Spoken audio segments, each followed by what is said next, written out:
Dans la conférence que nous avons eue ensemble il y a quelques jours, mon cher Autolique, je vous ai fait l'exposé de ma religion.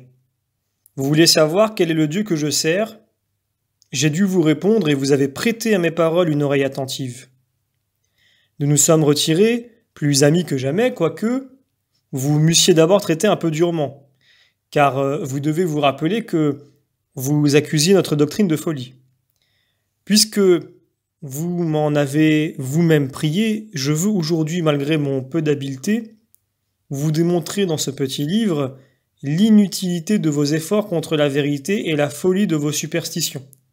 J'exposerai même, sous vos regards, pour mieux vous convaincre, les témoignages tirés de vos propres historiens que vous lisez sans doute, mais que peut-être vous ne comprenez pas encore. N'est-il pas ridicule de voir des statuaires, des potiers, des peintres et des fondeurs façonner, peindre, sculpter, fondre, en un mot, fabriquer des dieux dont se jouent les ouvriers eux-mêmes tandis qu'ils les fabriquent, de voir ceux-ci leur offrir leur encens lorsqu'ils les ont vendus pour servir à l'usage d'un temple ou de quelque autre lieu.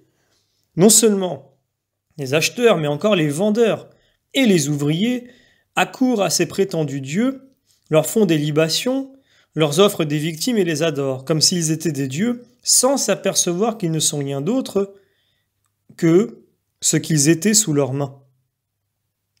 C'est-à-dire de la pierre, de l'airain, du bois, des couleurs ou toute autre matière semblable. Et n'est-ce pas ce que vous voyez vous-même lorsque vous lisez les histoires et les généalogies de ces ridicules divinités? Vous les regardez comme des hommes pendant que vous avez sous les yeux le récit de leur naissance. Puis vous les honorez comme des dieux sans considérer qu'ils sont réellement engendrés ainsi que vous l'apprenez des histoires que vous lisez. Puisqu'ils ont été engendrés, sans doute qu'ils engendraient aussi. Mais quels sont ceux que nous voyons naître aujourd'hui? Car si alors ils engendraient et s'ils étaient engendrés, il est clair que leur génération devrait se perpétuer encore. Autrement, il faudrait dire qu'ils sont dégénérés. Ou bien, en effet, ils ont vieilli et ne peuvent plus engendrer, ou ils sont morts et n'existent plus. Car s'ils naissaient autrefois, ils devraient naître encore aujourd'hui, comme nous naissons nous-mêmes. Bien plus, leur nombre devrait surpasser de beaucoup celui des hommes, selon ces paroles de la Sibylle. Si les dieux engendrent et s'ils sont immortels, ils doivent être beaucoup plus nombreux que les hommes et ne laisser à ces derniers aucun endroit qu'ils puissent habiter. En effet, si les hommes qui sont mortels et dont la vie est si courte n'ont cessé jusqu'à ce jour de naître et de se reproduire, en sorte qu'ils remplissent les villes, les bourgades et les champs, à combien plus forte raison les dieux qui ne meurent point, selon le langage des poètes, devraient-ils continuer d'engendrer et d'être engendrés, comme vous dites qu'ils l'ont fait autrefois? Pourquoi le mont Olympe, jadis habité par les dieux, est-il aujourd'hui désert? Pourquoi Jupiter, qui au dire d'Homère et des autres poètes demeurait sur le mont Ida, l'a-t-il abandonné sans qu'on sache maintenant où il s'est retiré? Pourquoi n'était-il point partout, mais seulement dans une partie de la terre? C'est sans doute parce qu'il négligeait les autres contrées ou qu'il ne pouvait être en tout lieu, ni étendre partout sa providence. Car s'il était par exemple en Orient, il n'était pas en Occident, et s'il était en Occident, il ne pouvait se trouver en Orient. Or, il appartient au Dieu véritable, au Dieu très haut et tout-puissant, non seulement d'être partout, mais encore de tout voir, de tout entendre, et de n'être circonscrit par aucun lieu. Car autrement, il serait inférieur au lieu qui le contient, puisque le contenant est toujours plus grand que le contenu, et par conséquent, Dieu ne peut être renfermé dans aucun lieu particulier, puisqu'il est lui-même le centre de toute chose. Mais pourquoi Jupiter a-t-il abandonné le mont Ida? Serait-ce parce qu'il est mort ou parce que ce séjour a cessé de lui plaire? Où est-il donc allé? Est-ce dans le ciel? Point du tout. Est-ce dans la Crète? Oui, sans doute, puisqu'on y voit encore son tombeau. Peut-être est-ce à Pise, où jusqu'alors le génie des Phidias a fait vivre son nom et lui concilier des hommages. Arrivons maintenant aux écrits des philosophes et des poètes. Quelques philosophes du Portique ne reconnaissent aucun Dieu, ou s'ils en reconnaissent un, c'est un être qui ne s'occupe d'autre chose que de lui-même. Tel est le sentiment absurde d'Épicure et de Chrysippe. D'autres rapportent tout au hasard, prétendant que le monde est incréé et la nature éternelle. Ils ont osé dire qu'il n'y avait aucune providence et pas d'autre Dieu que la conscience de chaque homme. D'autres encore ont regardé comme Dieu cet esprit qui pénètre la matière. Quant à Platon et à ses sectateurs, ils reconnaissent, il est vrai, un Dieu incréé, Père et Créateur de toutes choses, mais ils établissent en même temps deux principes incréés, Dieu et la matière qu'ils disent coéternels. Si ces deux principes sont également incréés, il s'ensuit que Dieu n'a pas fait toute chose et que cette domination n'est point absolue, comme le prétendent les platoniciens. D'ailleurs, si la matière était incréée comme Dieu, elle serait égale à lui et comme lui immuable, puisqu'il n'est lui-même immuable que parce qu'il est incréé. Car ce qui est créé est sujet au changement et aux vicissitudes. L'être incréé est le seul qui ne change pas. Où serait donc la puissance de Dieu s'il eût créé le monde d'une matière déjà existante? Donnez en effet à un de nos ouvriers la matière qui lui est nécessaire et il fera tout ce que vous voudrez. La puissance de Dieu consiste à tirer du néant tout ce qu'il veut et nul autre que lui ne peut donner le mouvement et l'être. L'homme, il est vrai, peut bien faire une statue, mais il ne peut donner à son ouvrage la raison, la respiration et le sentiment. Dieu seul a cette puissance, et déjà de ce côté, la puissance de Dieu surpasse celle de l'homme. Elle lui est encore bien supérieure sous un autre rapport. C'est qu'il tire et qu'il a tiré du néant tout ce qu'il a voulu, et de la manière qu'il l'a voulu. Les philosophes et les poètes ne s'accordent point entre eux. Vous venez de voir ce que disent les philosophes, et voici qu'Homère s'efforce de vous expliquer d'une autre manière l'origine du monde et celle des dieux. L'océan, dit-il, d'où sortent les mers et les fleuves, et le père des dieux est Thétis et leur mère. Ainsi parle Homère, mais ces paroles ne peuvent désigner un dieu. Qui ne sait pas que l'océan n'est qu'une étendue d'eau? Et si ce n'est que de l'eau, il ne peut être Dieu, car Dieu est le créateur de toutes choses, et par conséquent, il a aussi créé l'eau et les mers. Hésiode explique non seulement l'origine des dieux, mais encore celle du monde. Il dit bien que le monde a été créé, mais il ne peut dire quel est son auteur. En outre, il a considéré comme Dieu Saturne et ses enfants Jupiter, Neptune et Pluton, que nous savons être postérieurs au monde. Il raconte que Saturne fut vaincu par Jupiter, son propre fils. C'est ainsi qu'il s'exprime. Après avoir triomphé par son courage de Saturne, son père, il régla chaque chose selon les lois éternelles et distribua les honneurs.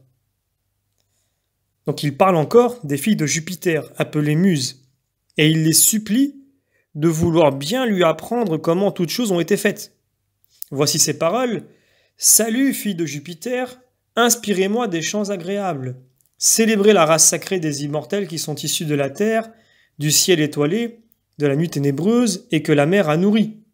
Apprenez-moi comment sont nés les dieux et la terre, les fleuves et l'immense océan, comment sont nés les astres brillants et le ciel qui s'étend au-dessus de nos têtes, comment de ceux-ci sont sortis les dieux qui répandent sur nous leurs bienfaits, comment ils ont divisé et partagé les honneurs et les richesses, comment ils ont pu occuper le ciel, embarrassé au commencement de tant de sphères. Apprenez-moi tout cela, ô Muses, vous qui habitez le séjour céleste depuis le commencement, et dites-moi quelle est la première origine de tous ces êtres. Mais comment les Muses auraient-elles pu le lui apprendre, puisqu'elles sont postérieures au monde? Et comment auraient-elles pu raconter à Hésiode des choses qui s'étaient passées avant la naissance de leur père? Le même poète, parlant de la matière et de la création du monde, s'exprime en ces termes. Au commencement, exista le chaos, puis la terre, dont le large sein est l'asile le plus sûr des immortels qui occupent les sommets de l'Olympe, ou le ténébreux Tartare dans les entrailles de la terre. L'amour existait aussi, lui qui est le plus beau d'entre les immortels, qui charme les soucis et qui triomphe de la sagesse des hommes et des dieux. Du chaos naquirent l'érèbe et la nuit obscure, puis de la nuit sortirent l'air et le jour qu'elle enfanta de son union avec Éreb. La terre de son côté produisit d'abord la voûte des cieux, parsemée d'étoiles, de manière à en être enveloppée tout entière et à devenir le séjour fortuné des dieux. Elle engendra ensuite les hautes montagnes et les grottes si agréables aux nymphes qui habitent les rochers. Enfin, l'eau stérile enfanta, non dans son amour, mais dans sa fureur, le pont Euxin. Et puis ensuite, s'étant unie avec le ciel, elle engendra l'océan. Ce poète, en nous faisant l'énumération de tous ces êtres créés, est encore à nous dire quel était leur auteur. Car si le chaos était au commencement, il y avait donc une matière incréée et préexistante. Mais qui l'a disposée? Qui lui a donné sa forme et ses proportions? Est-ce la matière qui s'est donnée à elle-même sa forme et sa beauté? Car Jupiter est bien postérieur, non seulement à la matière, mais encore au monde et à une foule d'hommes. Et il en est de même de Saturne, son père. Ou bien a-t-il existé une cause première, je veux dire, un Dieu qui l'a créé et qui l'a embelli? Que dirais-je? Il semble se jouer de toute raison et se combattre lui-même, car après avoir parlé de la terre, du ciel et de la mer, il prétend que les dieux sont issus de ces éléments et que des dieux eux-mêmes sont sortis, ces hommes affreux, qui font partie de leur famille. Je veux dire les titans, les cyclopes, les géants, les dieux des Égyptiens, ou plutôt des hommes insensés. C'est de ces monstres que parle Apollonide, surnommé Horapius, dans son livre intitulé Séménouti, et dans les autres histoires qu'il a écrites sur la religion et les rois de l'Égypte. À quoi bon rappeler ici les diverses fables des Grecs et leurs vains efforts pour les inventer? Pourquoi parler de Pluton, roi des ténèbres, de Neptune, commandant à la mer, épris d'amour pour Mélanippe et père d'un fils anthropophage? Pourquoi raconter toutes ces histoires tragiques qu'on a composées sur les enfants de Jupiter si l'on a rappelé leur généalogie? C'est qu'ils sont des hommes et non des dieux. Le poète comique Aristophane, parlant de la création du monde, dans une de ses pièces intitulée L'Oiseau, prétend qu'il est issu d'un œuf. La nuit aux ailes noires, dit-il, enfanta un œuf sans germe. Satyre, parlant des diverses familles d'Alexandrie, cite d'abord Philopator, appelé aussi Ptolémée, et déclare que Bacchus est l'auteur de sa famille et que par conséquent Ptolémée fut le premier fondateur de cette tribu. Voici donc ce qu'il dit. De Bacchus et d'Althée, fille de Testus, naquit Déjanire. De celle-ci et d'Hercule, fils de Jupiter, naquit Ilus. De ce dernier naquit Cléodème, qui donna le jour à Aristomaque. De celui-ci naquit Éménus. De celui-ci Césus, qui donna le jour à Maron. De celui-ci Testus. De celui-ci Accus. De celui-ci Aristomède. De celui-ci Caranus. De celui-ci Conus. Et de celui-ci Thyrimas. De celui-ci Perdicas. De celui-ci Philippe.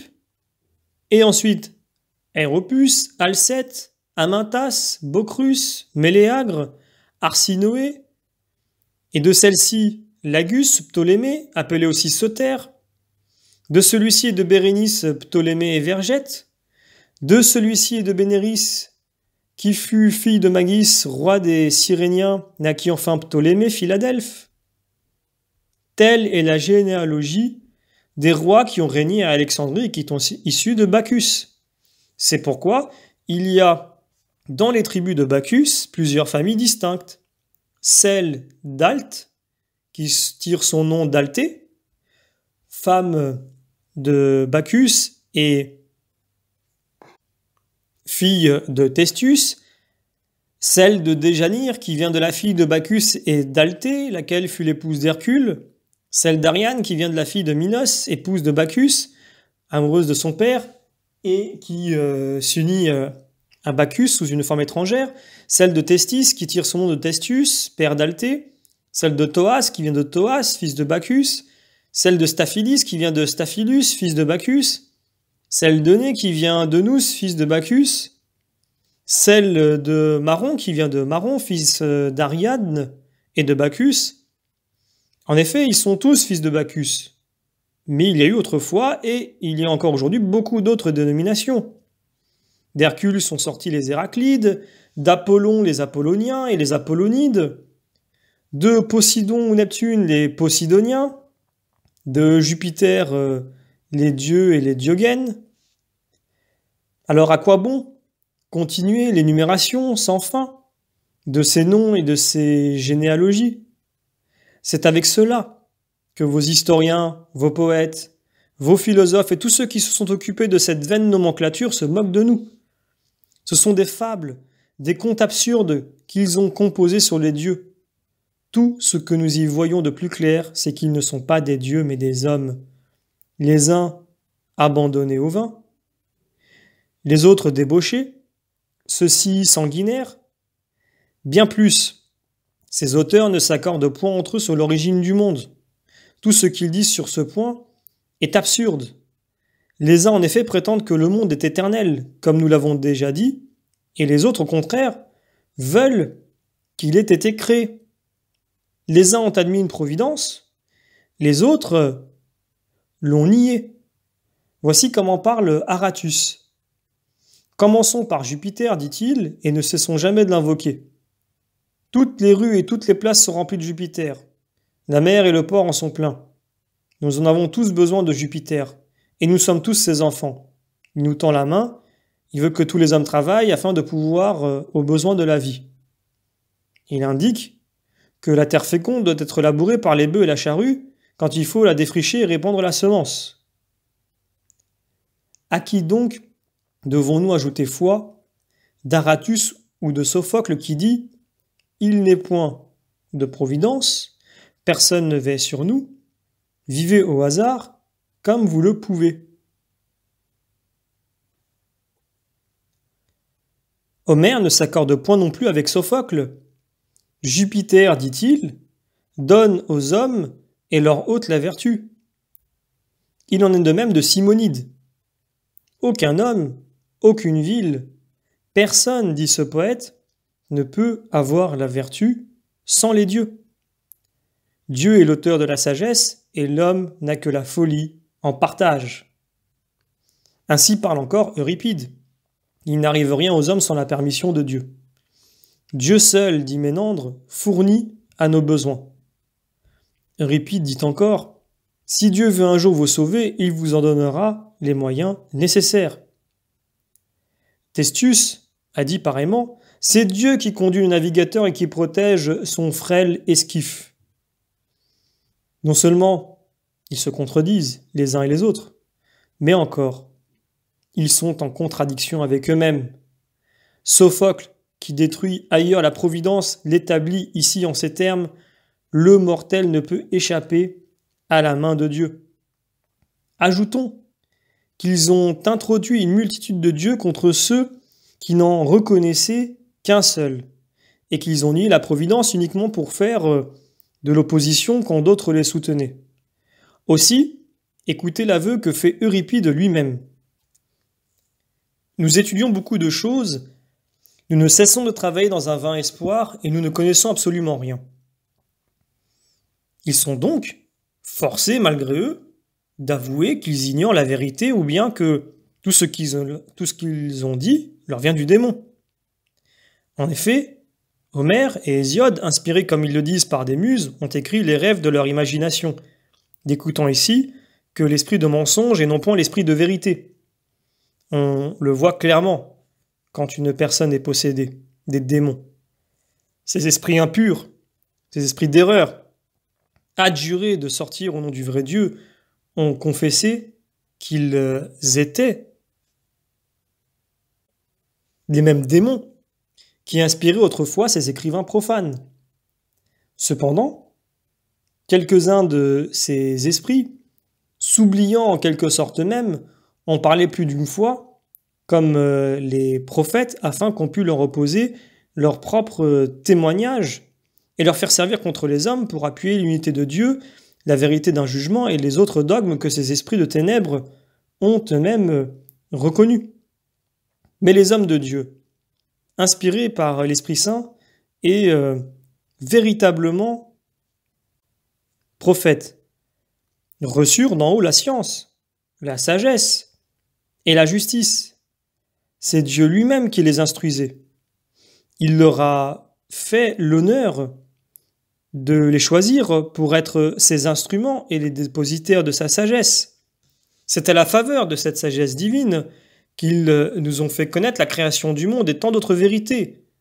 Ils ont prédit les famines, les guerres, tous les fléaux qui devaient arriver. Ce n'est pas un ou deux, mais plusieurs qui parurent à diverses époques chez les Hébreux, comme aussi la Sibylle chez les Grecs. Et le plus parfait accord a toujours régné entre ces prophètes sans soit qu'ils aient raconté les faits qui les avaient précédés, soit qu'ils aient parlé des événements contemporains, soit enfin qu'ils aient annoncé ce qui se réalise aujourd'hui sous nos yeux. De là, nous apprenons à ne pas douter de l'accomplissement des prédictions qui regardent l'avenir puisque nous avons sous les yeux celui des premières. Ils ont tous enseigné d'un commun accord que Dieu avait tiré toute chose du néant, car aucun être n'existait de toute éternité avec Dieu. Mais comme il est à lui-même le lieu qu'il habite, qui n'a besoin de rien, qu'il est plus ancien que les siècles, il fit l'homme pour que l'homme le connût. Il lui a préparé le monde pour être son séjour, parce que celui qui est créé a besoin de tout, tandis que l'être incréé n'a besoin de rien. Dieu, qui de toute éternité portait son Verbe dans son sein, l'a engendré avec sa sagesse, avec la création. Il s'est servi de ce Verbe comme d'un ministre pour l'accomplissement de ses œuvres, et c'est par lui qu'il a créé toutes choses. On l'appelle le principe parce qu'il a l'empire et la souveraineté sur les êtres qu'il a lui-même créés. L'Esprit Saint, le principe, la sagesse et la vertu du Très-Haut, descendit dans les prophètes et nous apprit par leur bouche la création du monde et les choses passées qui n'étaient connues que de lui. Quand Dieu créa le monde, les prophètes n'étaient point. Dieu seul était avec sa sagesse qui est en lui et avec son Verbe qui ne le quitte pas. C'est cette sagesse qui s'exprime en ces termes par le prophète Salomon. Lorsqu'il étendait les cieux, j'étais là, et lorsqu'il posait les fondements de la terre, j'étais auprès de lui.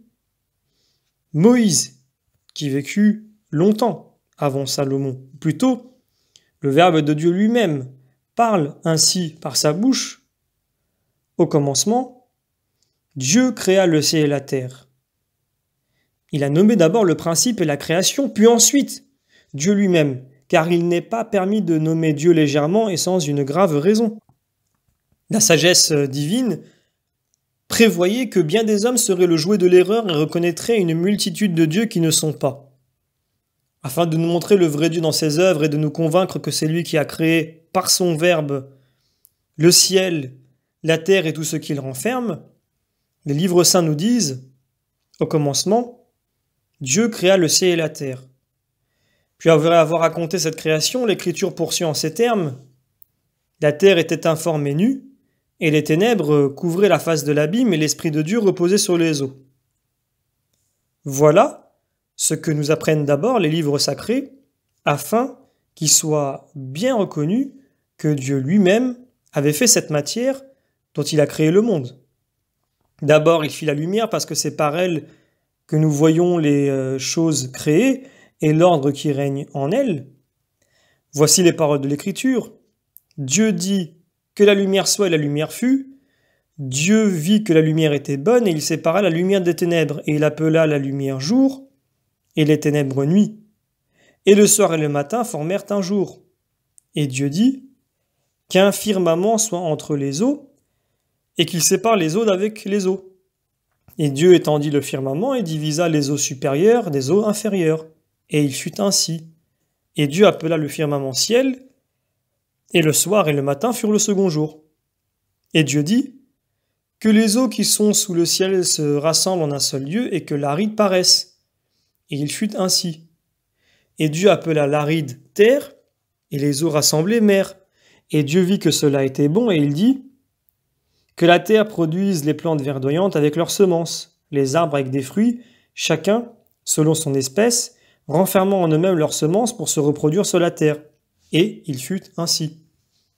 La terre produisit donc des plantes qui portaient leurs graines suivant leur espèce, et des arbres fruitiers qui renfermaient leurs semences en eux-mêmes suivant leur espèce. Et Dieu vit que cela était bon. Il y eut un soir, il y eut un matin, ce fut le troisième jour. Dieu dit aussi qu'il y ait dans le ciel des corps lumineux qui divisent le jour d'avec la nuit et qu'ils servent de signe pour marquer les temps, les jours et les années, qu'ils luisent dans le ciel et qu'ils éclairent la terre, et il fut ainsi. Et Dieu fit deux grands corps lumineux, l'un plus grand pour présider au jour, l'autre moins grand pour présider à la nuit. Il fit aussi les étoiles et il les plaça dans le ciel pour luire sur la terre, pour présider au jour et à la nuit, et pour séparer la lumière d'avec les ténèbres. Et Dieu vit que cela était bon. Il y eut un soir et un matin, ce fut le 4e jour. Dieu dit encore que les eaux produisent des animaux qui nagent et que les oiseaux volent sur la terre et sous le ciel. Et Dieu créa les grands poissons et tous les animaux qui ont la vie et le mouvement, que les eaux produisirent chacun selon leur espèce. Et il créa aussi des oiseaux chacun selon son espèce. Il vit que cela était bon et il les bénit en disant « Croissez et multipliez-vous, remplissez la mer et que les oiseaux se multiplient sur la terre. » Il y eut encore un soir et un matin. Ce fut le 5e jour. Dieu dit aussi que la terre produise les animaux vivants, chacun selon son espèce, les animaux domestiques, les reptiles et les bêtes sauvages selon leurs différentes espèces. Et il fut ainsi. Dieu fit donc les bêtes sauvages de la terre selon leur espèce, les animaux domestiques et tous ceux qui rampent sur la terre, chacun selon son espèce, et il vit que cela était bon. Dieu dit ensuite, faisons l'homme à notre image et à notre ressemblance, et qu'il domine sur les poissons de la mer, sur les oiseaux du ciel, sur les animaux qui demeurent sous le ciel et sur tous les reptiles. Et Dieu créa l'homme à son image, et il le créa à l'image de Dieu, il les créa, mâle et femelle. Dieu les bénit et leur dit, croissez et multipliez-vous, remplissez la terre, et vous l'assujettissez. Dominez sur les poissons de la mer, sur les oiseaux du ciel et sur tout animal qui se meut sur la terre. Dieu dit encore, voilà que je vous ai donné toutes les plantes répandues sur la surface de la terre et qui portent leurs semences, et tous les arbres fruitiers qui ont leurs germes en eux-mêmes pour servir à votre nourriture. Et j'ai donné leur pâture à tous les animaux de la terre, à tous les oiseaux du ciel, à tout ce qui vit et se meut sur la terre. Et il fut ainsi. Dieu vit toutes ses œuvres et elles étaient parfaites. Il y eut un soir et un matin, ce fut le 6e jour. Ainsi furent achevés les cieux, la terre et tout ce qu'ils renferment. Dieu accomplit son œuvre le 7e jour et il se reposa ce jour-là après avoir formé tous ses ouvrages. Dieu bénit le 7e jour et le sanctifia, parce qu'il s'était reposé en ce jour après avoir terminé ses œuvres. Aucun homme ne pourrait développer, comme elle le mérite, cette description magnifique de l'œuvre des 6 jours, quand même il aurait 10 000 bouches et 10 000 langues. En supposant même qu'il vécut 10 000 ans, il lui serait impossible de parler dignement de cette œuvre, tant est grande, tant est riche et magnifique la sagesse de Dieu, que Dieu y fait éclater. Plusieurs écrivains, après Moïse, se sont efforcés de raconter la création. Mais bien qu'ils aient puisé dans ces écrits les secours dont ils avaient besoin pour l'expliquer et faire connaître la nature humaine, ils n'ont pu cependant saisir qu'une légère étincelle de vérité. Les ouvrages de ces écrivains, poètes ou philosophes, n'ont d'autre mérite que celui du style.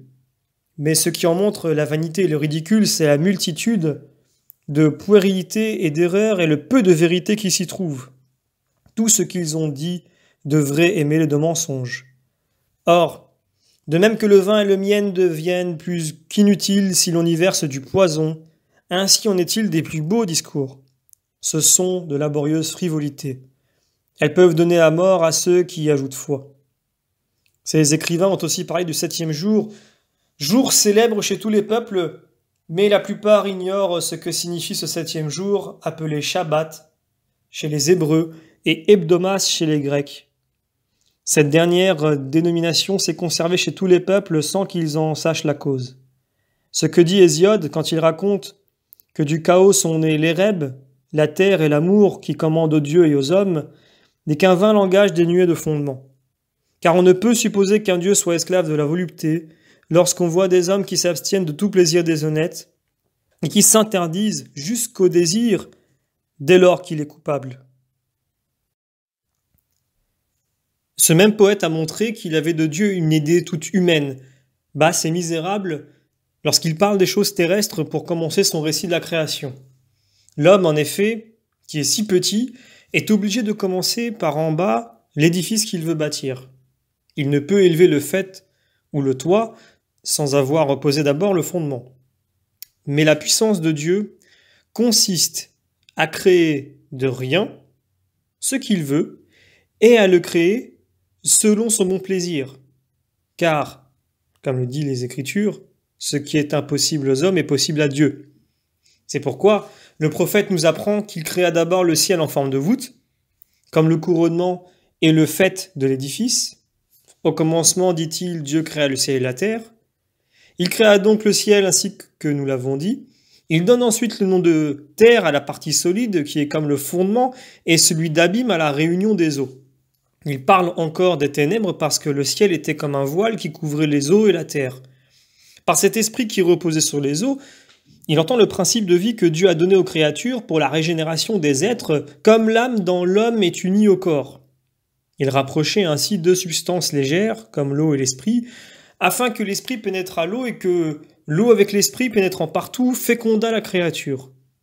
Il n'y avait donc entre le ciel et l'eau que ce seul esprit qui occupait la place de la lumière afin d'empêcher en quelque sorte que les ténèbres ne s'étendirent jusqu'au ciel voisin de Dieu avant que Dieu eût dit que la lumière soit. Ainsi, le ciel embrassait comme une voûte la matière qui était comme le sol. Voici en effet comment le prophète Isaïe parle du ciel. C'est Dieu qui a fait le ciel comme une voûte et qui l'a étendu comme une tente que nous devions habiter.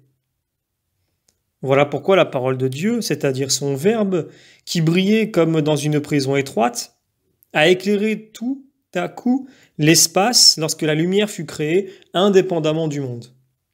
Dieu appela la lumière jour et les ténèbres nuit, car l'homme n'aurait jamais pu donner un nom à la lumière, aux ténèbres ni aux autres objets, s'il ne l'avait reçu du Créateur. Au commencement du récit, l'Écriture ne parle point de ce firmament que nous voyons, mais bien d'un autre ciel invisible à nos yeux, d'après lequel celui qui frappe notre vue a été appelé firmament. C'est dans ce lieu qu'est renfermée une partie des eaux pour se répandre en pluie et en rosée selon les besoins de l'homme, tandis que le reste est resté sur la terre dans des fleuves, dans les fontaines et dans les mers. Les eaux couvraient encore la terre et principalement les lieux profonds lorsque Dieu, par son Verbe, les réunit en un seul endroit, et il décrivit ainsi la terre qui n'avait pas encore apparu. Ainsi dégagée, elle était toujours informe. Dieu lui donna sa forme, et lui fit trouver sa parure dans cette multitude de plantes, de semences et de fruits qu'elle produit. Voyez, dans toutes ces productions, quelle variété, quelle richesse, quelle beauté ravissante. Remarquez qu'elles sont soumises à une espèce de résurrection qui peut nous donner une idée de celle qui doit un jour avoir lieu pour tous les hommes. Qui ne serait ravi d'admiration en voyant naître un figuier d'une petite graine et s'élever d'énormes troncs des plus petites semences? Quant à la mer, elle est en quelque sorte pour nous une image du monde. Comme la mer, que l'action du soleil et le sel qu'elle contient auraient desséché depuis longtemps, si elle n'était continuellement entretenue par l'eau des fleuves et des fontaines, le monde eût péri il y a déjà des siècles par la malice et les crimes sans nombre du genre humain, s'il n'y avait eu pour le sauver la loi de Dieu et les prophètes, d'où jaillissent et découlent la mansuétude, la miséricorde, la justice et les divins préceptes de la parole de vérité. De même qu'au milieu des mers, on rencontre des îles habitables où le matelot, battu par la tempête, trouve de l'eau, des fruits et un port assuré. Ainsi Dieu a donné au monde, où l'iniquité soulève tant de flots de tempête, des synagogues, c'est-à-dire de saintes églises qui sont autant d'îles fortunées, munies de report, où se conserve la saine doctrine et où viennent se réfugier les amis de la vérité, les hommes qui désirent faire leur salut et éviter la colère et le jugement de Dieu. De même encore qu'il en est d'autres îles couvertes de rochers et de bêtes féroces, où l'on ne trouve ni eau, ni fruits, ni habitants, contre lesquels viennent se briser les navires des malheureux navigateurs et où périssent tous ceux qui veulent y aborder. Ainsi en est-il des doctrines de l'erreur. Je veux parler des hérésies, qui donnent la mort à tous ceux qui viennent s'y réfugier, car ils n'ont plus la vérité pour guide, comme les pirates qui poussent contre les écueils pour faire couler à fond les vaisseaux qu'ils ont dépouillés. L'erreur perd entièrement ceux qui se sont éloignés de la vérité. Le 4e jour, Dieu créa les corps lumineux. Sa préscience lui faisait voir d'avance les puérilités des philosophes qui, pour effacer son souvenir de tous les esprits, devait dire un jour que la terre tirait des astres sa fécondité. Aussi a-t-il créé les plantes et les semences avant les corps lumineux, afin que rien ne pût obscurcir pour nous la vérité. Car un être postérieur à un autre ne peut produire celui qui le précède. Toutefois, ces corps célestes sont le symbole d'un grand mystère. Le soleil est l'image de Dieu et la lune l'image de l'homme. De même en effet que le soleil l'emporte de beaucoup sur la lune en force, en magnificence, en beauté, ainsi Dieu est infiniment supérieur à l'homme. De même encore que le soleil reste toujours dans sa plénitude, sans diminuer jamais, ainsi Dieu reste toujours parfait, tout-puissant, plein d'intelligence, de sagesse et d'immortalité. La lune, au contraire, décroît et périt en quelque sorte tous les mois, à l'exemple de l'homme dont elle est l'image. Puis elle croît de nouveau et renaît comme l'homme qui doit ressusciter un jour. Les 3 jours qui précédèrent les corps lumineux sont l'image de la Trinité, c'est-à-dire de Dieu, de son Verbe et de son Esprit. Et le 4e est l'image de l'homme qui a besoin de la lumière pour que Dieu, le Verbe, l'Esprit, l'homme lui-même lui soit manifesté. C'est pour cela que les corps lumineux furent créés le 4e jour. Quant à la disposition des astres, elle nous montre l'ordre et le rang des justes, de ceux qui pratiquent la piété et qui observent les commandements de Dieu. Les plus brillants représentent les prophètes. Aussi sont-ils immobiles et ne passent-ils jamais d'un lieu à un autre. Ceux qui jettent après eux un moindre éclat représentent les justes. Enfin, les astres errants, communément appelés planètes, sont l'image de ceux qui s'éloignent de Dieu et qui abandonnent sa loi et ses préceptes. Le 5e jour, parurent les animaux nés des eaux, parmi lesquels se manifestent en 1000 manières la providence et la sagesse de Dieu. Qui pourrait dire leur nombre et la variété de leur espèce? Dieu bénit ces animaux pour nous apprendre que tous ceux qui arrivent à la vérité et qui sont régénérés et bénis de Dieu obtiennent la grâce de la pénitence et la rémission de leurs péchés par l'eau et le baptême de la régénération. Les poissons voraces et les oiseaux de proie expriment les hommes rapaces et méchants. En effet, parmi les oiseaux et les poissons, bien qu'ils soient tous d'une même nature, vous en trouvez qui vivent d'une manière conforme à l'instinct de cette nature, sans nuire aux faibles, et qui observent la loi de Dieu qui leur a assigné les fruits de la terre pour nourriture, tandis que d'autres, au contraire, transgresseurs de cette loi, se nourrissent de chair et font violence aux faibles. Ainsi voit-on les justes soumis à la loi divine, n'offenser et ne blesser personne, pratiquer la justice et la vertu, tandis que, semblables aux poissons, aux bêtes féroces et aux oiseaux voraces, les hommes spoliateurs, impies et homicides dévorent en quelque sorte les plus faibles de leurs semblables. Toutefois, en recevant la bénédiction de Dieu, les animaux aquatiques et les volatiles n'ont reçu aucun avantage particulier. Le 6e jour, Dieu créa les quadrupèdes, les bêtes sauvages et les reptiles, mais il ne leur donna pas sa bénédiction parce qu'il l'a réservée à l'homme, qu'il devait créer le même jour. Ces animaux sont l'image de certains hommes qui ne connaissent point Dieu, qui vivent dans l'impiété, qui n'ont du goût que pour les choses terrestres et qui ne font point pénitence. Mais ceux qui s'éloignent des voies de l'iniquité et qui vivent dans la justice prennent leur vol vers le ciel comme les oiseaux. Ils ont à cœur les choses d'en haut et restent constamment attachés à la volonté de Dieu.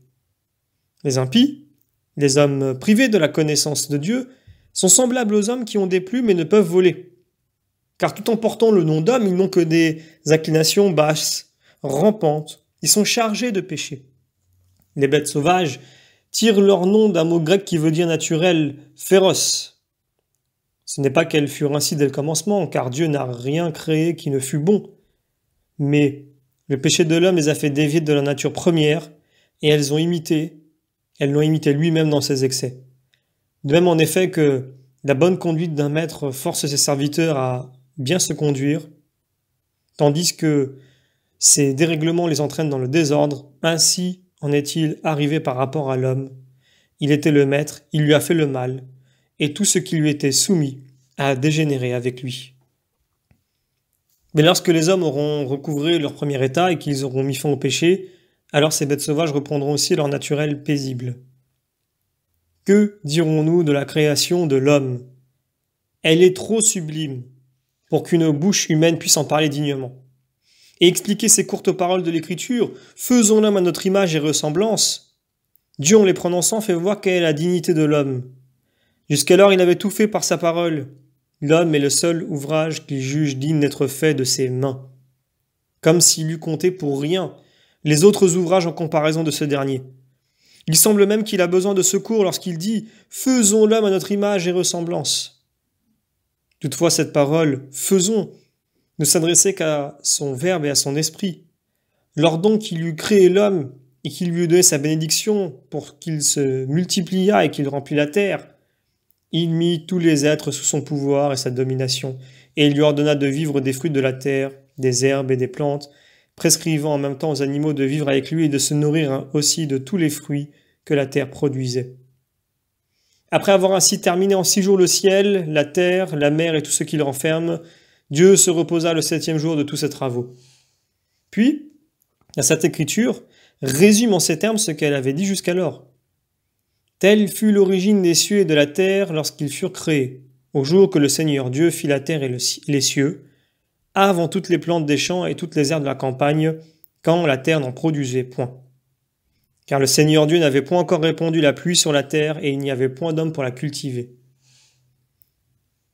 Ces paroles nous apprennent que la terre entière fut alors arrosée par une source toute divine et que l'homme n'eut pas besoin de la cultiver.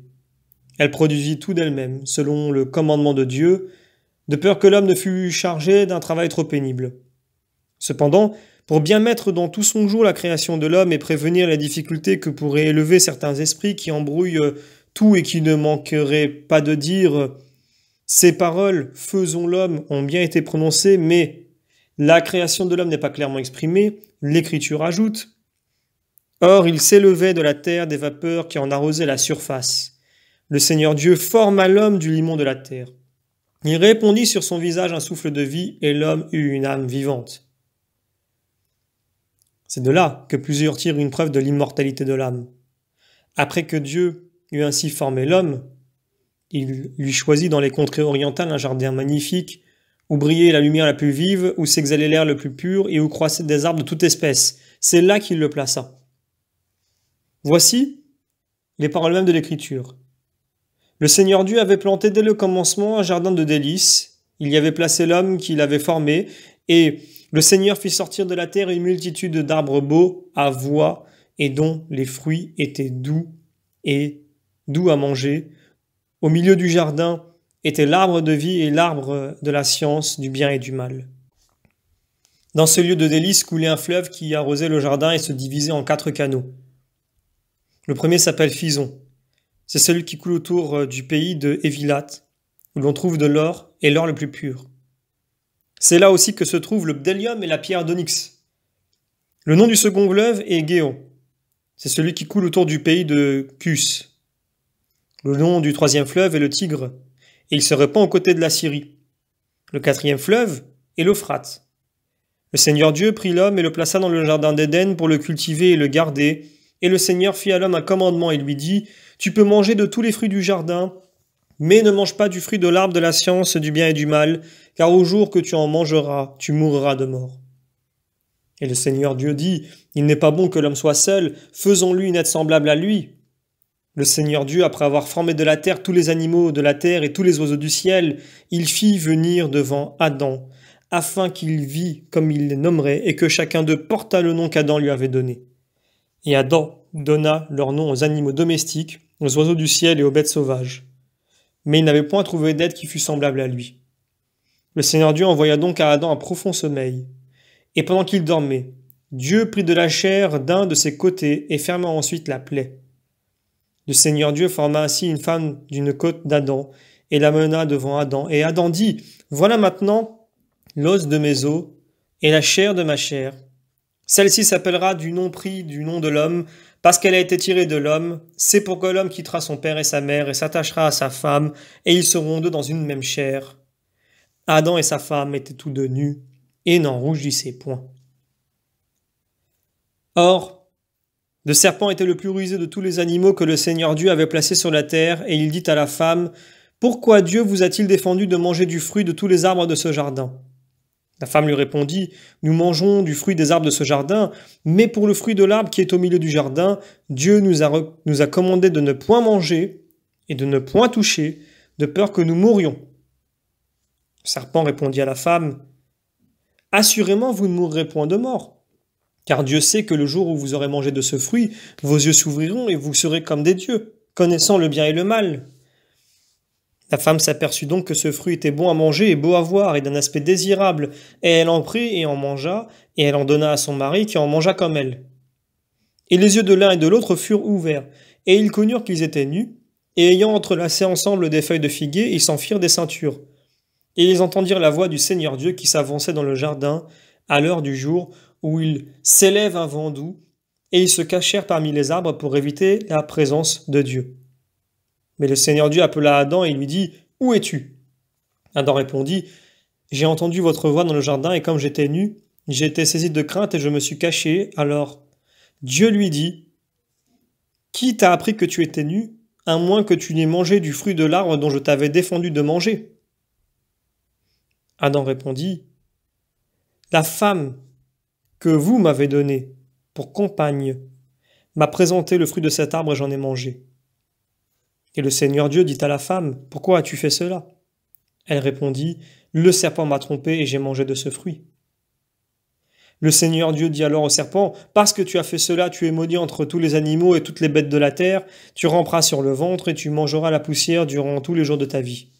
Je mettrai inimitié entre toi et la femme, entre ta postérité et la sienne, elle te brisera la tête et tu la blesseras au talon. » Il dit à la femme « Je multiplierai tes calamités et tes enfantements.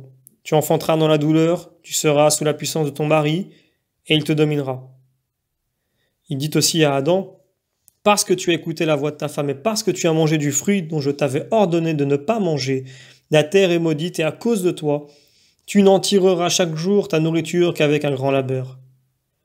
Elle ne produira pour toi que des épines et des chardons, et tu te nourriras de l'herbe de la terre. Tu mangeras ton pain à la sueur de ton front jusqu'à ce que tu retournes dans la terre d'où tu as été tiré, car tu es poussière, et tu retourneras en poussière. » Vous me direz peut-être, comment pouvez-vous maintenant nous présenter Dieu se promenant dans le paradis, vous qui disiez tout à l'heure qu'il ne pouvait être renfermé dans aucun lieu? Écoutez ma réponse. Sans doute, le Dieu suprême, le Père de toutes choses, n'est et ne peut être enfermé dans aucun lieu, car il n'en est aucun qui le circonscrive.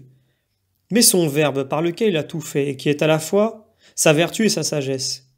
Son Verbe, dis-je, représentant le Père et Maître de toutes choses, venez dans le paradis comme personne divine et conversez avec Dieu.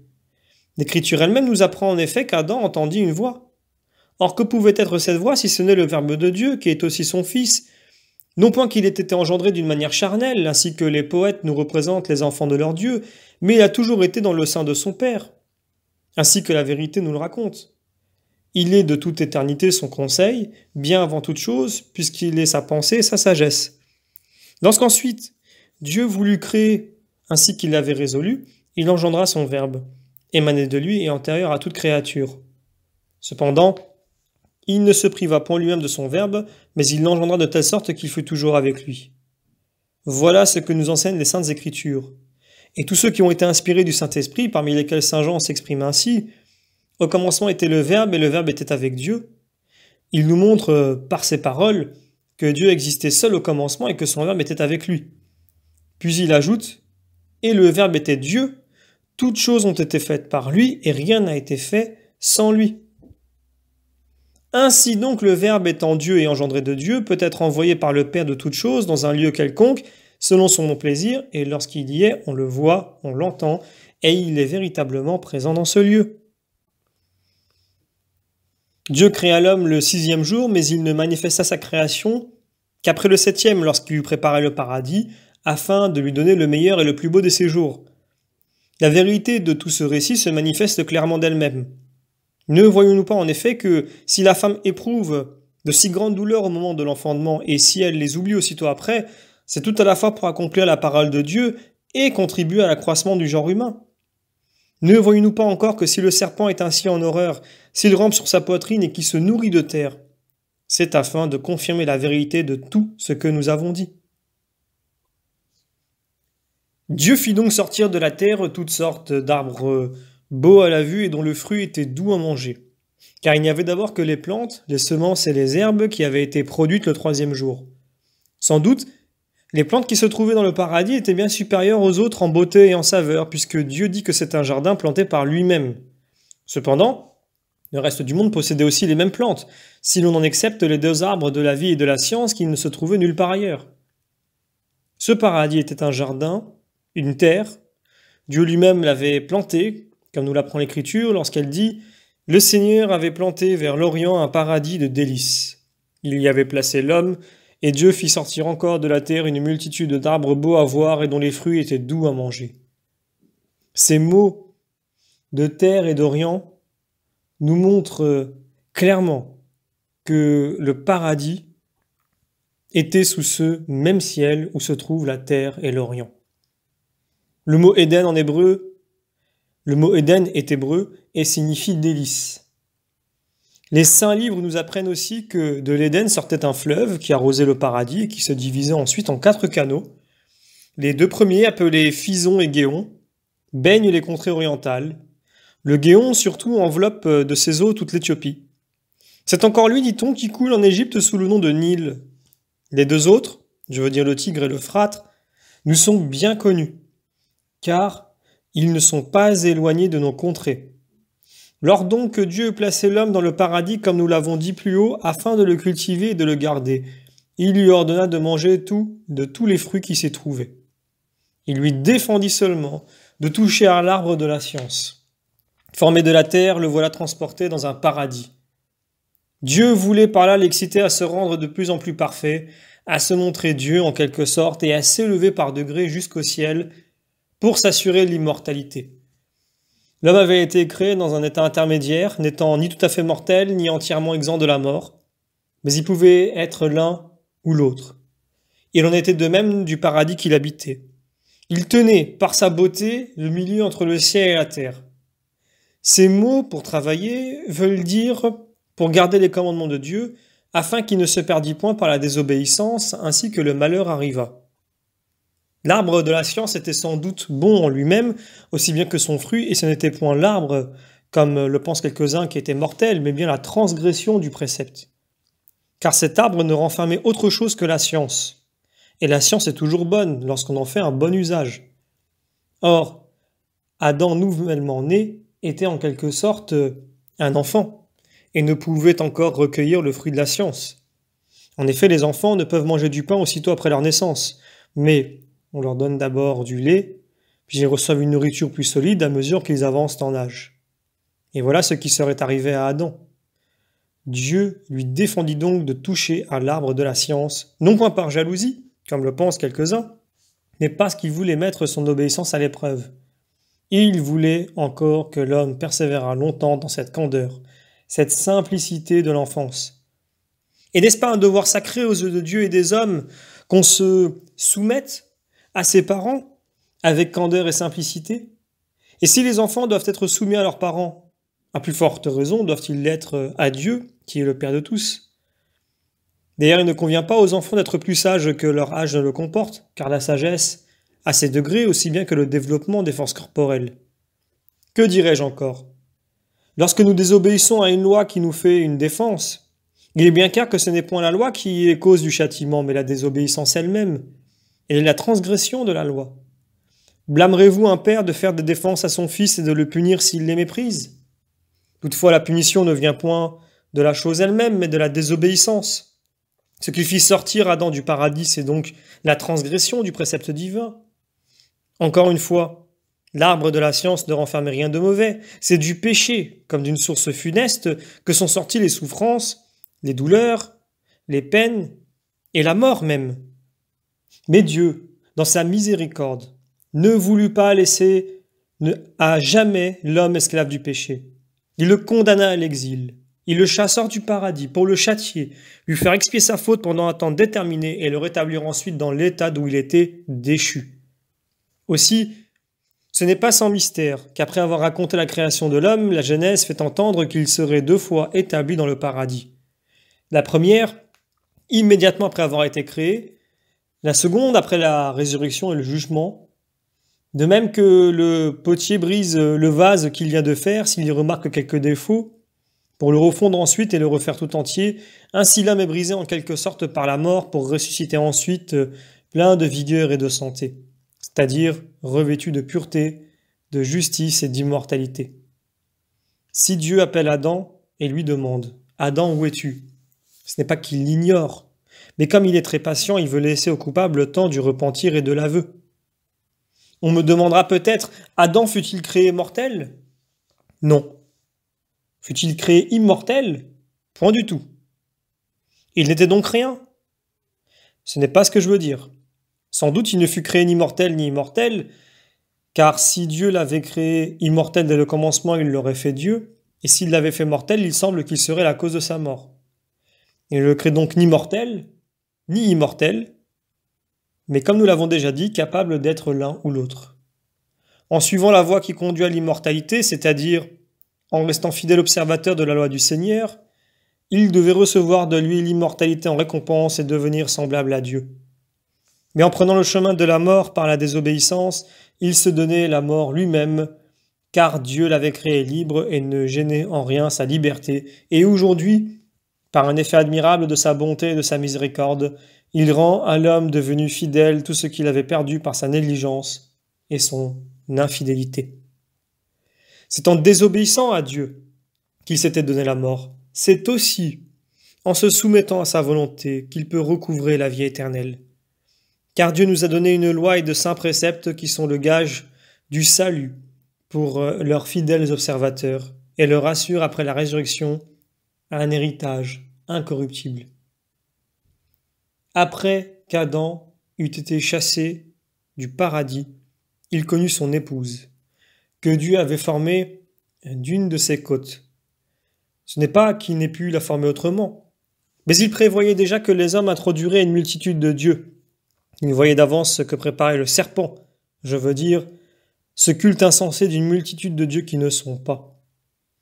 Un seul existait et bientôt, l'erreur du polythéisme allait se répandre et faire croire aux hommes qu'ils étaient des dieux. C'est pourquoi, afin qu'on ne crût pas que l'homme était l'ouvrage d'un dieu et la femme l'ouvrage d'un autre, il les fit l'un l'autre et non isolément. C'était comme un symbole mystérieux qui manifestait l'unité de Dieu, puisque c'est lui qui fit aussi la femme. D'un autre côté, il voulait que leur union fût plus tendre et plus intime. Aussi Adam dit à Ève, « Voilà maintenant l'os de mes os et la chair de ma chair. » Puis il ajoute ces paroles prophétiques. « C'est pour que l'homme quittera son père et sa mère et s'attachera à sa femme, et ils seront deux dans une même chair. » Paroles qui se vérifient tous les jours parmi nous. Qui, en effet, après un mariage légitime, ne quitte pas son père, sa mère, ses parents et ses proches pour s'attacher à son épouse et ne l'aime point de l'amour le plus tendre? Combien d'hommes exposent à tous les dangers pour leur épouse? Ève fut trompée autrefois par le serpent et devint la cause du péché. Voilà pourquoi le démon, autour de tous les maux, Satan qui s'entretint avec la femme par l'intermédiaire du serpent, se sert encore d'elle toutes les fois qu'il veut corrompre les hommes. Il est appelé lui-même démon et dragon, parce qu'il s'est séparé de Dieu en véritable transfuge, car il était ange auparavant. Comme nous avons parlé de lui fort ou long dans un autre endroit, il est inutile de nous y arrêter davantage. Adam connut Ève, son épouse, qui conçut et enfanta un fils, appelé Caïn, et elle dit alors « J'ai possédé un homme par la grâce de Dieu. » Puis elle enfanta un second fils nommé Abel. Or Abel fut pasteur de brebis et Caïn laboureur. L'histoire de ces deux frères est forte étendue. C'est pourquoi nous renvoyons à la Genèse ceux qui désirent la connaître plus au long. Satan, étonné non seulement de ce qu'Adam et Ève jouissaient de la vie, mais encore de ce qu'ils avaient des enfants, jaloux d'ailleurs de n'avoir pu leur donner la mort et de voir qu'Abel était agréable à Dieu, engagea son frère Caïn à le tuer. C'est ainsi que la mort entra dans le monde et qu'elle envahit tout le genre humain.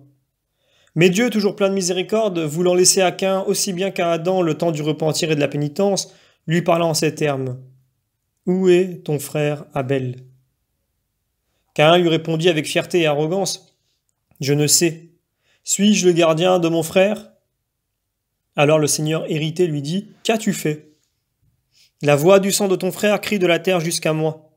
Maintenant donc tu seras maudit sur cette terre qui s'est ouverte pour recevoir le sang de ton frère versé par ta main.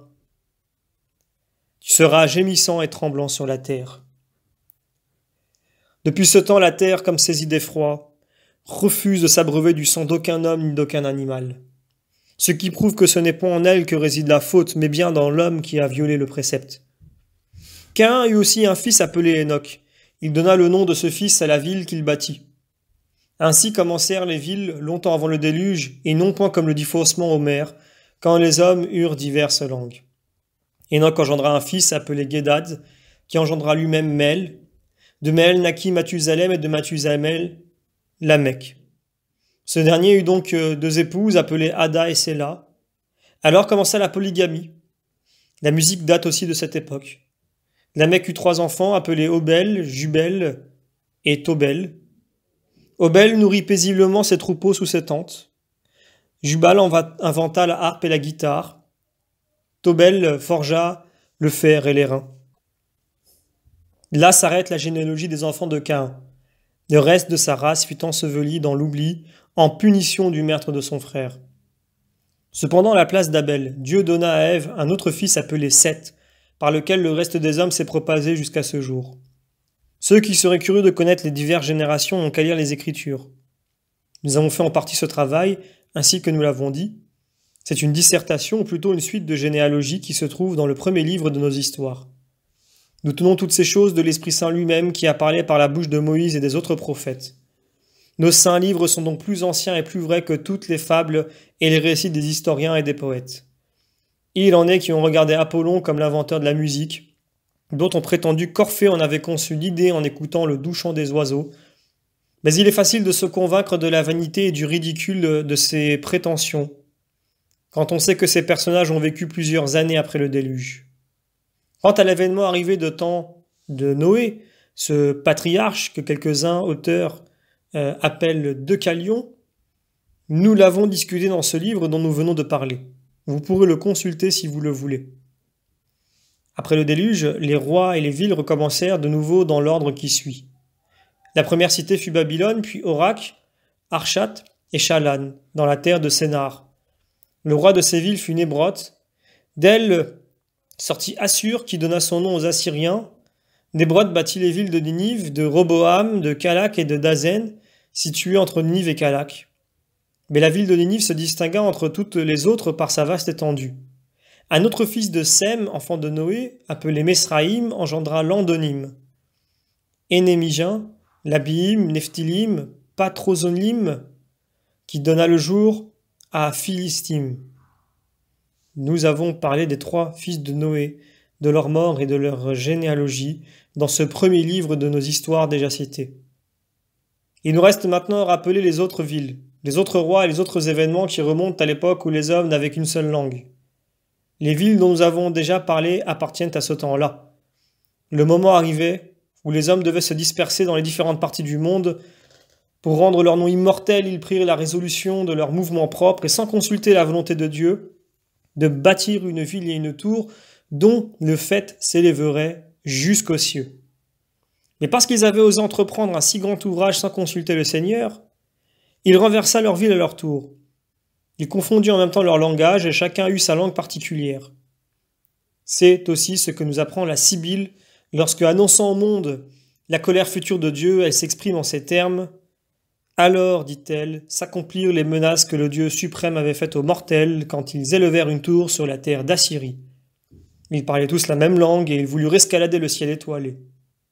Mais, aussitôt l'Éternel ordonna au vent de se déchaîner, ils renversèrent cette tour superbe et jetèrent la discorde parmi les hommes. Lorsque la tour se fut ainsi écroulée et que les langues des hommes se furent divisées en plusieurs dialectes, la terre alors se remplit d'habitants commandés par différents rois. Tel est le récit de la Sibylle. Ces événements se passèrent dans la terre des Chaldéens. Il y avait alors dans la terre de Canaan une ville nommée Kara. À cette époque parut Pharaon, le premier roi d'Égypte. Il fut appelé ainsi aussi Nakaot par les Égyptiens. D'autres rois lui succédèrent. Dans la terre de Sénar, occupée par les Chaldéens, le premier roi fut Arioch. Après lui vint Élassar, puis Kodologomor, puis Targal, roi des peuples qui furent nommés Assyriens. Il y eut aussi 5 villes dans la partie occupée par Cham, fils de Noé. C'était Sodome, Gomorre, Adama, Séboïm et Ségor, qui eurent pour roi Balas, Barsas, Sénahar, Imor et Balak.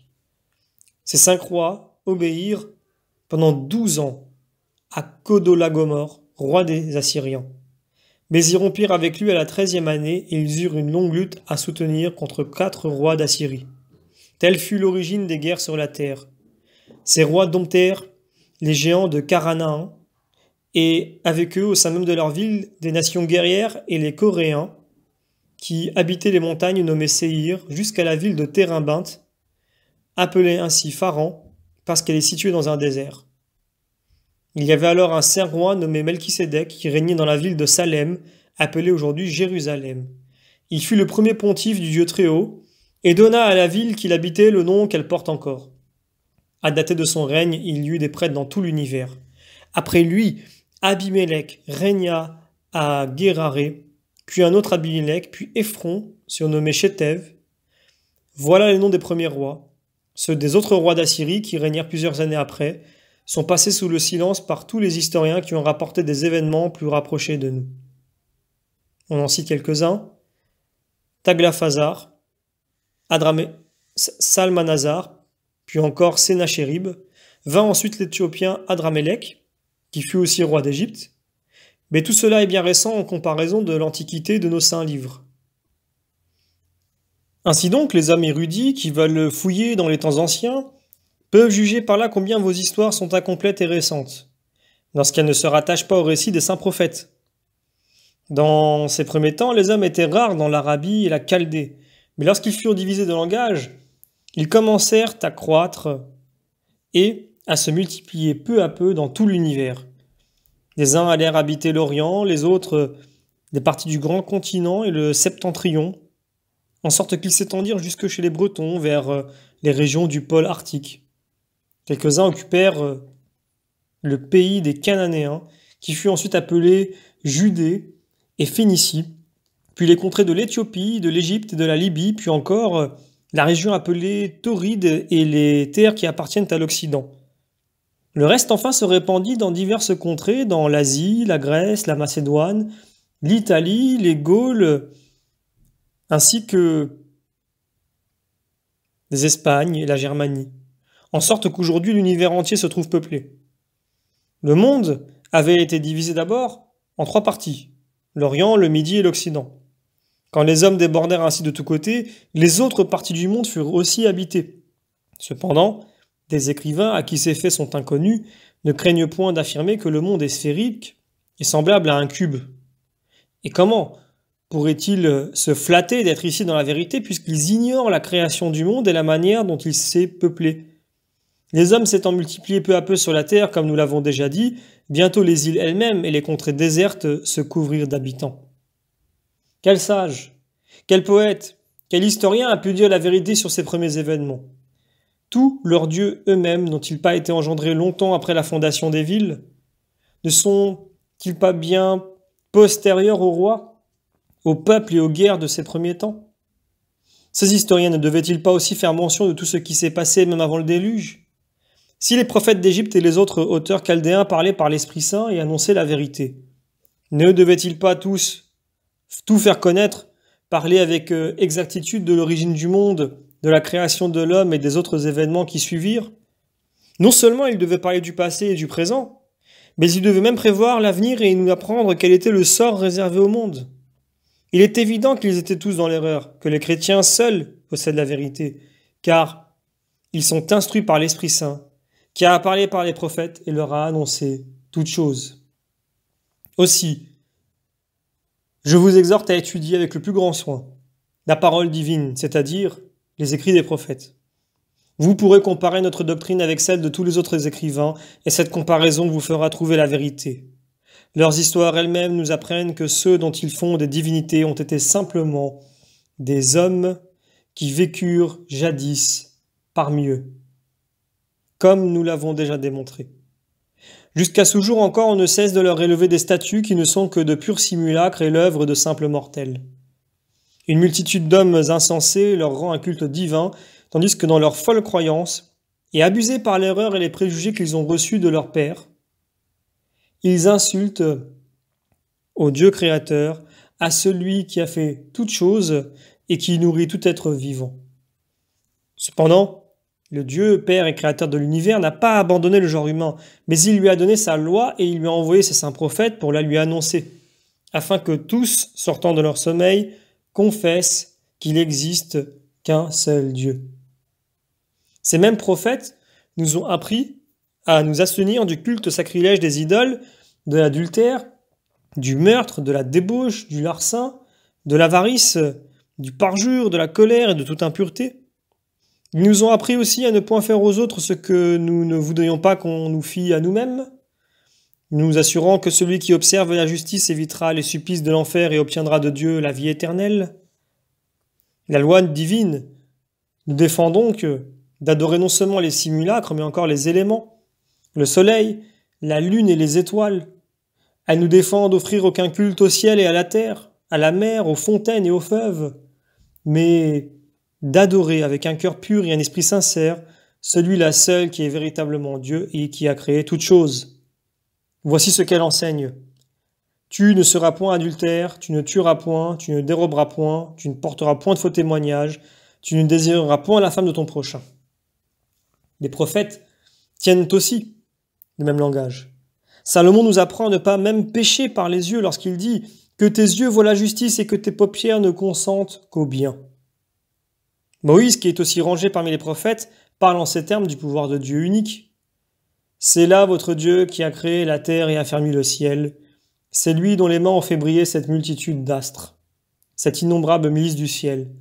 Mais il ne les a pas créés pour que vous les adoriez. » Isaïe lui-même a dit aussi « C'est ici la parole du Seigneur, du Dieu qui a créé et étendu le ciel, qui a fermé la terre et la couvre de fruits, qui donne le souffle aux animaux et la vie aux hommes. Et dans un autre endroit, moi j'ai fait la terre et j'ai créé l'homme qui l'habite. J'ai étendu les cieux de ma main. Plus loin encore, c'est là votre Dieu, il fixait les bancs de la terre, il ne connaît pas la fin, il ne se fatigue point, sa sagesse est impénétrable. Jérémie a dit pareillement, celui qui a fait la terre par sa puissance et qui a préparé l'univers dans sa sagesse a étendu les cieux par son intelligence. À sa voix, les eaux se rassemblent dans le ciel, et il élève les nuées des extrémités de la terre. Il fait briller les éclairs au milieu de la pluie. Il tire les vents de ses trésors. Vous voyez que tous les prophètes sont unanimes pour célébrer le pouvoir d'un Dieu unique, l'origine du monde et la création de l'homme. Ils ont déploré du fond de leur cœur l'impiété des hommes et flétri les prétendus sages qui suivaient la voie de l'erreur et s'endurcissaient dans le mal. Voilà comment parle Jérémie. Tout homme est infecté de sa science, l'ouvrier est couvert de honte à cause de son œuvre. En vain, celui qui travaille l'argent fabrique une idole d'argent. La vie n'y réside pas. Au jour de la visite du Seigneur, ils périront. Ainsi parle David. Ils se sont corrompus, ils sont devenus abominables. Dans leur voie, il n'en est pas un qui fasse le bien. Pas un seul. Tous sont égarés, ils sont devenus incapables du bien. Habakkuk a dit pareillement « À quoi sert l'idole sculptée par l'ouvrier, l'idole jetée en fonte? Il a formé une vaine image. Malheur à celui qui dit au bois « Réveillez-vous » et à la pierre « Levez-vous pour me répondre. » Tous les prophètes de la vérité ont tenu le même langage. Mais pourquoi les citer tous? Ils sont en grand nombre et tous d'accord sur les vérités qu'ils enseignent. Que ceux qui veulent s'en instruire plus en détail consultent leurs écrits et ne se laissent plus égarer par tant de vains systèmes qui ne sont que laborieuses puérilités. Les prophètes hébreux dont nous parlons étaient des hommes sans lettres, sans science, la plupart de simples bergers. Voici maintenant des paroles de la Sibylle, qui fut la prophétesse des Grecs et des autres nations. Voyez comment elle s'élève contre le genre humain au commencement de sa prophétie. Homme charnel et sujet à la mort, vous qui n'êtes rien, pourquoi vous enorgueillir sans regarder la fin de la vie? Comment ne tremblez-vous pas? Comment n'êtes-vous pas saisi de terreur en pensant au Dieu très haut qui voit tout, qui examine tout, qui connaît tout, qui nourrit tout et qui nous a donné à tous une âme pour nous conduire? Il n'est qu'un seul Dieu, maître absolu, tout-puissant, invisible, qui voit toutes choses sans être vu par aucun œil mortel. Quel œil humain, en effet, pourrait voir le Dieu céleste, immortel et véritable qui habite les cieux? L'homme peut-il seulement fixer le soleil, l'homme qui a reçu le jour et qui n'est qu'un composé de chair et de sang? Adorez donc ce Dieu unique qui gouverne le monde, qui seul a existé pendant les siècles et avant les siècles, qui est engendré de lui-même, incréé et maître de toutes choses, et qui doit juger tous les hommes. Si au lieu d'adorer le Dieu véritable et éternel, et de lui offrir des sacrifices, vous allez immoler aux démons qui habitent les enfers, attendez-vous à une juste punition. Vous marchez plein d'orgueil et de fureur. Vous abandonnez le droit chemin pour aller à travers les épines et les précipices. Pourquoi errer ainsi, ô mortels? Cessez de poursuivre les ténèbres et la nuit obscure. Saisissez la lumière. Voici un astre qui brille à tous les yeux et qui ne conduit point à l'erreur. Venez, abandonnez les ténèbres et suivez la douce lumière du soleil. Connaissez la sagesse et gravez-la pour jamais dans votre cœur. Il n'est qu'un seul Dieu qui envoie la pluie, les vents et les tremblements de terre, qui envoie la foudre, la famine, la peste, les divers fléaux, la neige et la glace. Écoutez encore ce qu'elle dit des dieux qui ont été engendrés. S'il est vrai que tout ce qui est engendré est par là même sujet à la corruption, Dieu ne peut être formé de l'homme. Il n'est donc qu'un seul Dieu qui a créé le ciel et le soleil, la lune et les étoiles, la terre et les mers, les montagnes et les sources d'eau vive. Il a créé aussi une multitude prodigieuse d'animaux aquatiques et de reptiles qui se meuvent sur la terre et dans les eaux. Il nourrit 1000 oiseaux divers qui étalent les richesses de leur plumage, qui font entendre d'harmonieux accords et qui agitent doucement l'air avec leurs ailes. Il a placé dans les forêts et dans le creux des montagnes la race sauvage des bêtes féroces, tandis qu'il nous a donné pour nos besoins une multitude innombrable d'animaux domestiques et qui nous a établis rois et maîtres sur tout. Car il a soumis à l'homme des animaux dont les races sont si nombreuses et les espèces si variées. Quel mortel pourrait connaître toutes les œuvres du Créateur? Lui seul les connaît, lui qui a tout fait, qui est incorruptible, éternel et qui habite les cieux. Lui qui comble de bien les hommes vertueux, tandis qu'il fait tomber sur les méchants sa colère et sa fureur, la guerre, la peste et les douleurs, cause de tant de larmes. Ô homme, pourquoi vous élevez ainsi pour périr à jamais? Rougissez d'honorer comme des dieux les chats, les insectes. N'est-ce pas folie, fureur, stupidité? Car ces dieux s'introduisent dans les vases, dans les marmites pour y voler et piller. Lorsqu'ils devraient habiter le ciel, si magnifique et si riche, ils s'occupent de morceaux rongés de verre et couverts de toiles d'araignée. Insensés, vous adorez des serpents, des chiens, des chats, des oiseaux, des reptiles, des statues et des monceaux de pierre qu'on trouve dans les rues. Que dis-je? Je n'oserais nommer toutes les choses hideuses qui sont encore l'objet de vos hommages. Ce sont des dieux qui trompent des hommes insensés et répandent de leur bouche un poison mortel. Vous ne devez fléchir le genou que devant l'être incréé, éternel, incorruptible, que seul répand la joie plus douce que le plus doux miel, et prendre votre route vers les siècles éternels. Mais vous avez tout oublié. La coupe de la justice si pure, si pleine, surabondante. Quel abus vous en avez fait dans votre imprudence et votre délire. Vous ne voulez point sortir de votre léthargie, revenir à la sagesse et reconnaître pour roi le Dieu qui voit tout. C'est pourquoi un feu dévorant est venu sur vous. Vous serez à jamais brûlés par les flammes et couverts de confusion à cause de vos vaines idoles. Mais ceux qui adorent le Dieu éternel et véritable auront pour héritage la vie qui n'a pas de fin. Ils habiteront le jardin délicieux du paradis et mangeront le doux pain des anges. Telles sont les paroles de la Sibylle. Qui ne comprend combien elles sont utiles, vraies, justes, amies de l'homme? À l'égard des châtiments réservés aux méchants, plusieurs poètes eux-mêmes les ont reconnus et annoncés. C'est en cela qu'ils portent témoignage contre eux-mêmes et contre tous les impies. Et ce qu'il a dit, on doit souffrir selon le mal qu'on a fait. Alors, Écile et Pindare, il est juste qu'on éprouve un sort proportionné à sa conduite. Euripide dit aussi « Souffrez sans vous plaindre ce que vous avez encouru de gaieté de cœur, la loi est de sévir contre l'ennemi qu'on a pris. » Et dans un autre endroit, il est, je pense, d'un homme courageux de poursuivre son ennemi.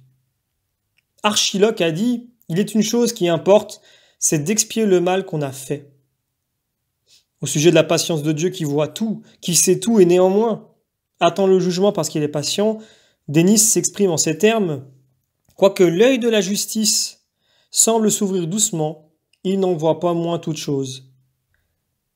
Voici comment Échille parle du jugement de Dieu et des mots qui doivent fondre tout à coup sur les méchants.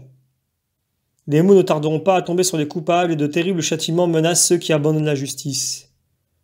Vous la voyez maintenant persécutée et sans voix, cependant, elle ne cesse de vous suivre de loin et de près, soit que vous dormiez ou que vous soyez en marche ou bien en repos.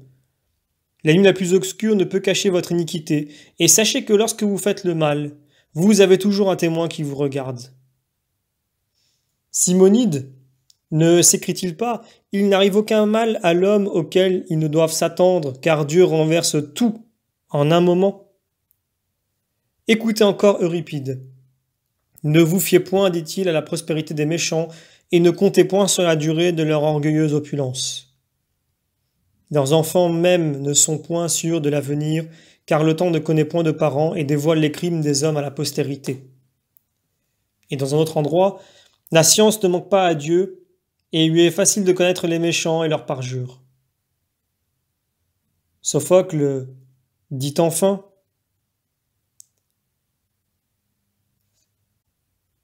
si vous avez fait le mal, il faut que vous souffriez aussi le mal. Ainsi donc, les poètes s'accordent à peu près tous avec les prophètes sur les châtiments que Dieu réserve aux parjures et aux autres crimes. Que dis-je? De bon gré ou de force, ils sont amenés à tenir le même langage sur le feu qui doit dévorer le monde. Postérieurs à nos écrivains sacrés, ils ont pu dérober toutes ces connaissances au livre de la loi et des prophètes. Mais qu'importe, qu'ils soient venus avant ou après les prophètes.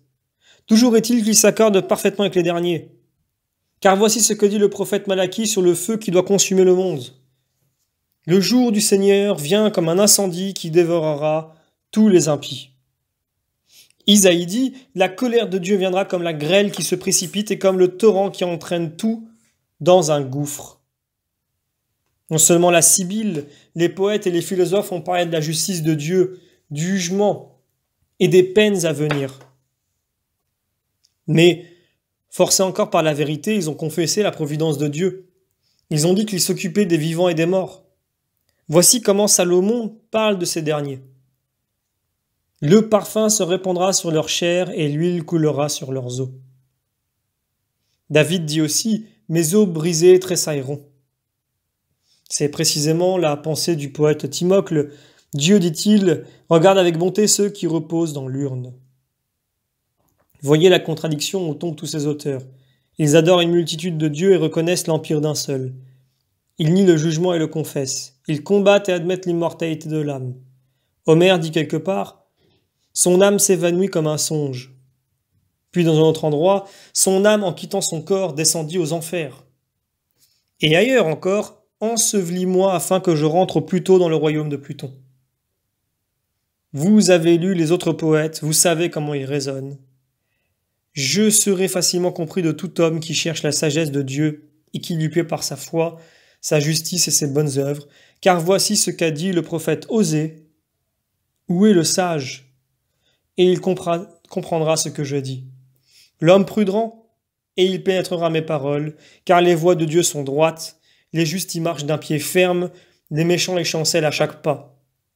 Il faut que celui qui désire apprendre s'y porte avec plaisir. Venez donc souvent me voir, nous converserons ensemble, et dans ces entretiens de vive voix, vous apprendrez à connaître la vérité.